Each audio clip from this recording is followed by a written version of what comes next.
a pris un tam-tam. Avec les autres, ils n'ont pas commencé à louer Moïse. Voilà l'action de grâce, pasteur Frédéric. Moïse dit, restez calme. Et c'est Moïse qui prend son bâton, qui le lève sur l'eau. L'eau, mais freine chemin, eh bien, le peuple passe. Mais quand le peuple passe, le peuple qui n'était pas protestant, le peuple n'était pas catholique, n'était pas les éveillés. Ils connaissent la pensée de Dieu. Quand ils sortent, ils ont vaincu l'adversité. Le premier geste, c'est de prendre les tam-tams, les tambourins. Mais Moïse était à côté. Comprenons l'action de grâce, frère. Le pasteur Moïse était le prophète, parce que Moïse était un bon prophète, un pasteur, tout ça, mais on le connaît comme prophète. Mariam, Aaron et tous les autres prennent les tam-tams. Alors à notre époque, Moïse devait dire, je me mets au milieu, vous chantez pour moi. Parce que vous me donnez les louanges.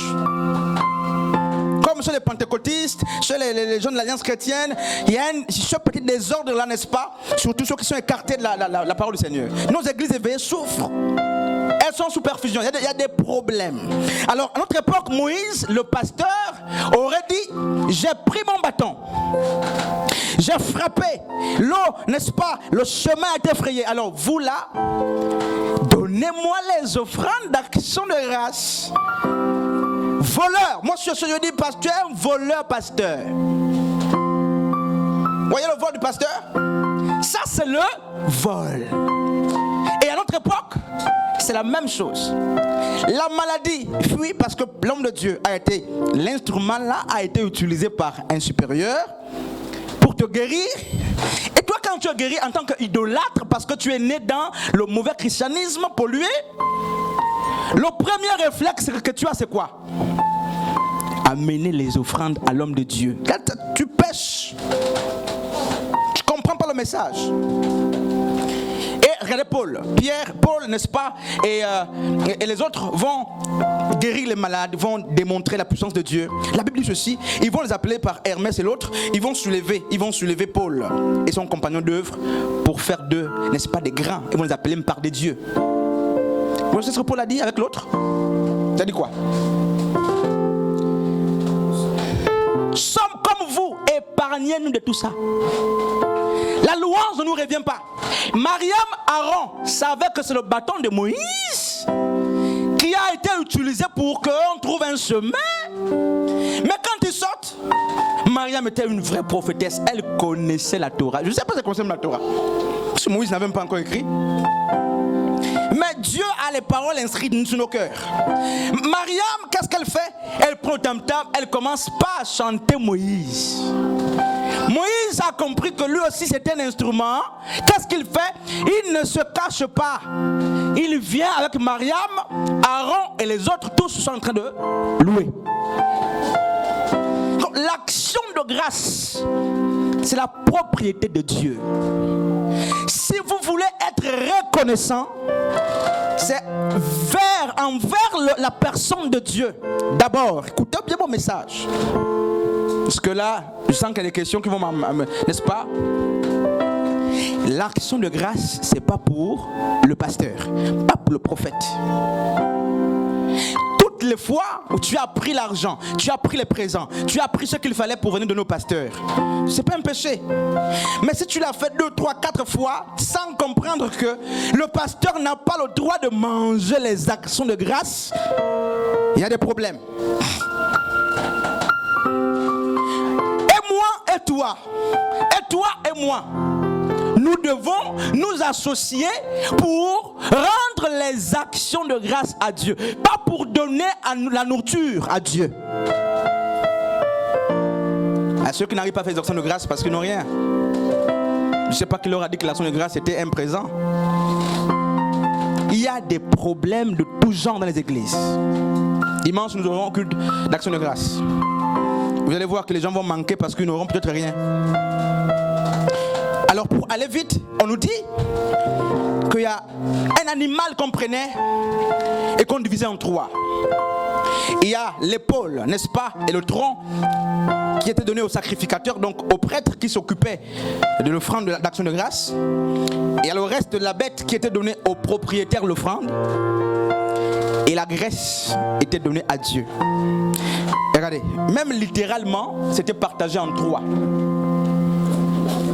Littéralement là, l'offrande d'action de grâce, un sœur Edna, je mange, le pasteur mange, Dieu mange. Dieu ne mangeait pas l'épaule ou le tronc. La graisse. Vous voyez la force, la graisse c'est quoi? Hein? Dieu exigeait lui-même. Dieu est exigeant. Il exigeait la meilleure partie de la bête, la graisse. Et l'épaule, le tronc, c'était pour le pasteur qui faisait le service. Toi, tu prenais le reste. Dieu prend toujours la meilleure partie, comme pour dire que c'était à lui que l'offrande, n'est-ce pas, était offerte. Et c'est ainsi justement que la Bible, n'est-ce pas, présente l'offrande d'action de grâce, Toda en hébreu, qui venait après l'offrande, n'est-ce pas, donc après l'offrande de paix. D'après justement Lévitique, il n'y a pas d'offrande d'action de grâce sans l'offrande de réconciliation. Vous voyez? Mais comment l'homme de Dieu, le prophète, accepte que tu viennes, que tu ne connais même pas Dieu, tu ne connais même pas ce que tu fais, et tu commences à amener les actions de grâce comme ça, il ne t'explique pas même, enfin il ne te dit rien, hein. Il veut juste que tu donnes. Donnez, vous serez bénis. Et tu donnes encore.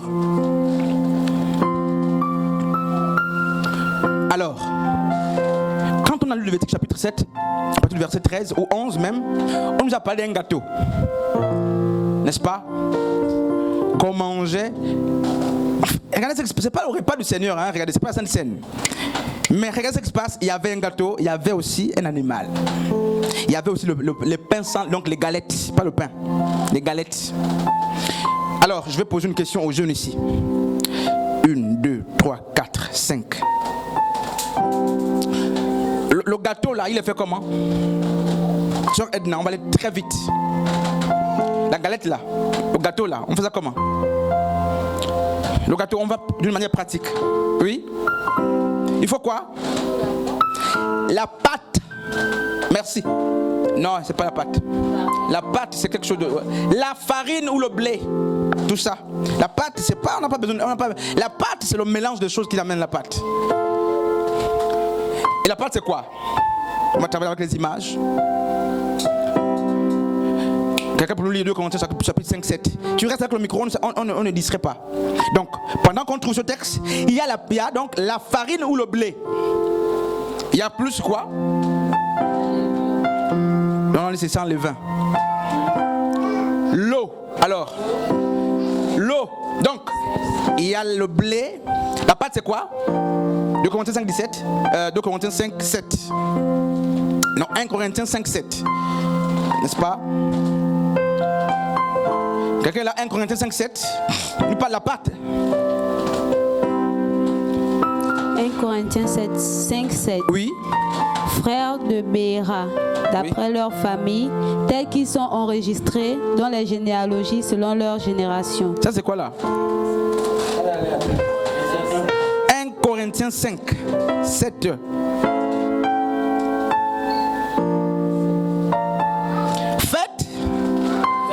Faites disparaître le vieux levain afin que vous soyez une pâte. Ok. On nous dit que nous sommes la pâte. Un mashlé. On nous dit que nous sommes la pâte. Et la pâte que Dieu veut, c'est la pâte sans levure. Attention, donc le blé c'est qui? Dans Jean chapitre 4, Jean 12, 24, et même justement dans Matthieu chapitre 13, Jésus-Christ est le blé. Je veux qu'on me lise justement Matthieu chapitre 5 à partir du verset 13. Matthieu 5, 13. Quelqu'un n'est pas là? Ça devait être rapide. Matthieu 5, 13. Oui. Vous êtes le sel de la terre. Vous êtes. Maman Astrid a dit qu'il faut. Il faut quoi? Le sel. On dit en Matthieu 5, 13 que nous, vous êtes le sel de la terre. Alors la mission du sel, c'est quoi? C'est pas d'être présent dans des soupes ou des sauces. Non. Vous savez qu'il y a la saveur. Il y a la saveur. Il y a des sels qui n'ont plus la saveur. Voyez? Le repas, c'est le monde, c'est le païen, c'est tout ça. Mais on dit que le sel donne la saveur. Et on nous fait comprendre qu'il est possible que le sel existe sans avoir la saveur. C'est écrit là-bas. Il y a deux choses.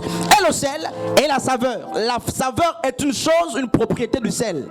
Mais la saveur peut quitter le sel existe sans la saveur. Vous ne servez plus à rien. Vous êtes pianiste, vous êtes chanteur, prédicateur, diacre.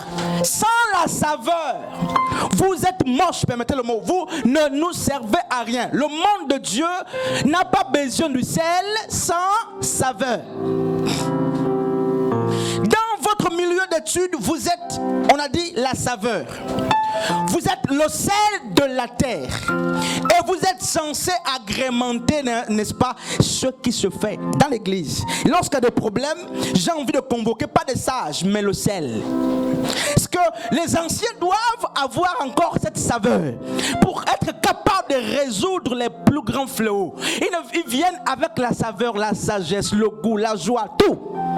Pour que le plat soit apprécié, pour que la prédication soit appréciée, pour que le culte soit apprécié, il faut le sel, la réunion. C'est ça là, il peut rire parce qu'il comprend la portée du message. Vous voyez? Il comprend spirituellement peut-être ce qui se passe là. Comment admettre que nous ayons une église sans saveur? Comment admettre que nous ayons des départements de comités sans saveur? Être le sel, ça, moi je m'en fous. Permettez. Oh, l'église ici s'en fout. Vous avez vu, maman, elle doit préparer un plat et elle met le gros sel. Elle va goûter.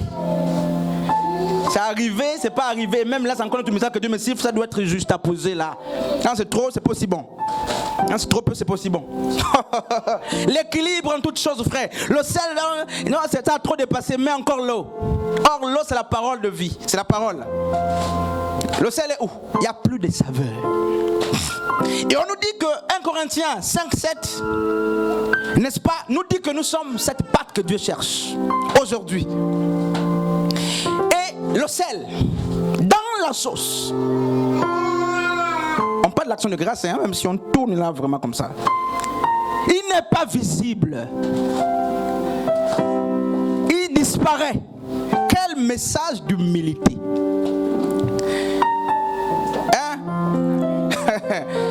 La visibilité ne fait pas forcément votre saveur.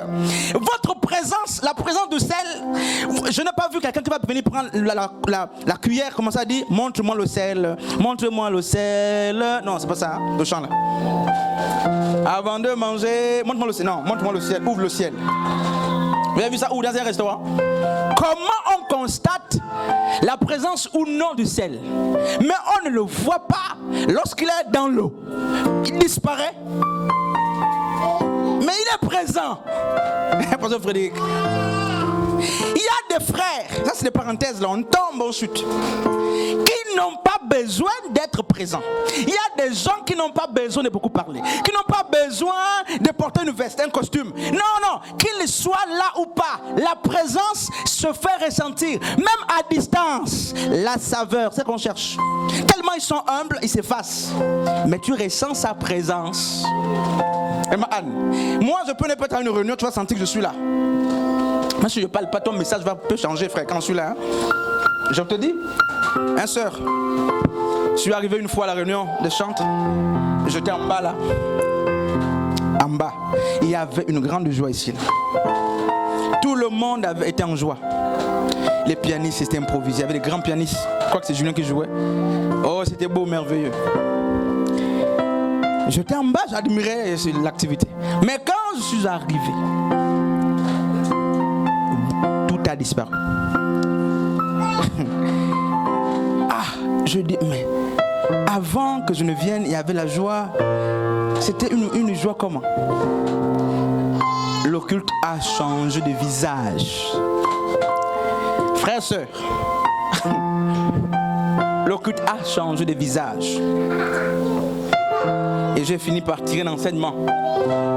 Parce qu'il y a des gens qui sont zélés.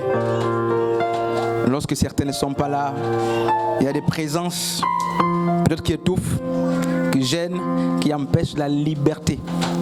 Pourquoi parfois Dieu me dit de manquer les réunions pour laisser la liberté aux gens s'exprimer. Il y a les gens qui ont peur parfois, je ne sais pas, qui ont de grands messages, mais qui perdent le réflexe à cause de la présence des anciens, à cause de la présence des hommes de Dieu. On commence à tutuber. Le ciel nous parle aussi de l'humilité. Tu disparais, mais tu es là. Toi, quand tu envoies tes offrandes au pays là-bas, c'est pas ce qui se passe. Hey! Mes enfants dehors, pardon. Alors, on nous dit, il nous faut quoi? Il faut, donc la pâte, on l'a grâce à l'eau, grâce au blé ou à la farine, n'est-ce pas? Et nous sommes cette pâte que le Seigneur, n'est-ce pas, cherche. Il y a l'huile qui est, n'est-ce pas, le symbole de l'Esprit de Dieu. Il y a aussi le feu, n'est-ce pas, qui est là pour éprouver les gens. C'est des épreuves. Voici là comment l'action de grâce est en train de produire des épreuves. Et n'est-ce pas, j'aimerais qu'on lise un autre texte, 1 Corinthiens chapitre 14, 7. Je vais lire chez moi 1 Corinthiens 14 à partir du verset 17. Tu rends, il est vrai, d'excellentes actions de grâce, et l'autre n'est pas édifié. Alors, le mot action de grâce dans l'ancienne alliance, c'est Toda. T-O-W-D-H-A. Mais Paul, en parlant de l'action de grâce, il parle de Eucharistéo. Donc, du mot, ça vient du mot l'Eucharistie. L'Eucharistie comprend comprend un peu partout là, n'est-ce pas? C'est pas le même mot, n'est-ce pas? Le deuxième mot, justement, le mot grec, en parlant de l'action de grâce, n'est-ce pas, nous parle de la reconnaissance, du remerciement, de la louange. Vous voyez, alors que le Toda en hébreu, elle nous parlait, n'est-ce pas, en même temps, elle avait la configuration justement des actions de grâce, mais il y avait un animal, une offrande qui était exigée, qui était là. Et dans la nouvelle alliance, ils ont compris pourquoi. Prenons d'abord Hébreu. Hébreu 10, à partir du verset 1er, je vais lire. Car la loi ayant l'ombre des biens à venir et non la vive image des choses ne peut jamais, par les mêmes sacrifices que l'on offre continuellement chaque année, n'est-ce pas, sanctifier ceux qui s'y attachent.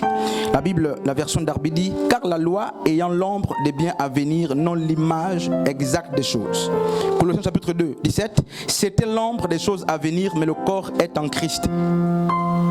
La loi, cette offrande d'action de grâce, était l'ombre des choses à venir. Mais l'exactitude est, n'est-ce pas, en Christ. Donc, si l'ancienne alliance nous présente l'action de grâce comme étant un animal qui devait être, n'est-ce pas, offert à Dieu en suivant tout ce protocole, dans la nouvelle alliance, Paul dit l'action de grâce, c'est la reconnaissance. L'action de grâce, c'est la louange.